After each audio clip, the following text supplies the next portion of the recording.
जी हाँ नाज़रीन, drama serial नकाब की नेक्स्ट आने वाली एपिसोड में आप देखेंगे कि तैमूर को जब मिलते हैं ज़ारा के खोए हुए जेवरात तो उसे लगता है कि ये सारा किया धरा ईमान का है। वो ये जेवर और गायब करना नहीं चाहती थी बल्कि इन्हें छुपा कर ज़ारा को जलील करवाना चाहती थी तैमूर की नज़रों में। इसीलिए तैमूर सोचता है कि ये ईमान तो बहुत ही चालाक लड़की है, ये तो एक साथ कई लड़कों को बेवकूफ़ बना रही है। उधर आहत को इसने अपने जाल में फंसा रखा है और इधर मुझे अपने हुस्न का असीर बनाकर रख दिया है। अब मुझे कुछ ना कुछ तो करना होगा इससे पहले कि ये आहत को बेवकूफ़ बना दे।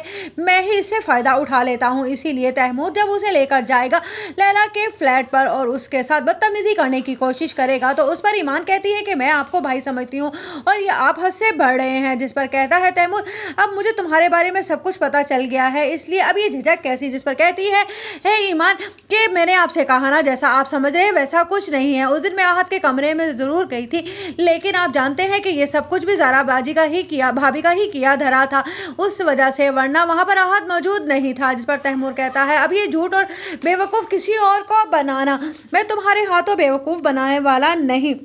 वो तो उसे लैला के फ्लैट पर ले जाता है ये सोचे बगैर कि यहाँ पर तो कोई आने वाला नहीं, लेकिन अचानक से ही लैला और ज़ारा और उसकी अम्मा वहाँ पर पहुँच जाती हैं, जिन्हें देखकर एकदम तैमूर जो है सारे का सारा मलबा ईमान पर डाल देता है जैसे कि ये सारा किया धरा ईमान का ही है।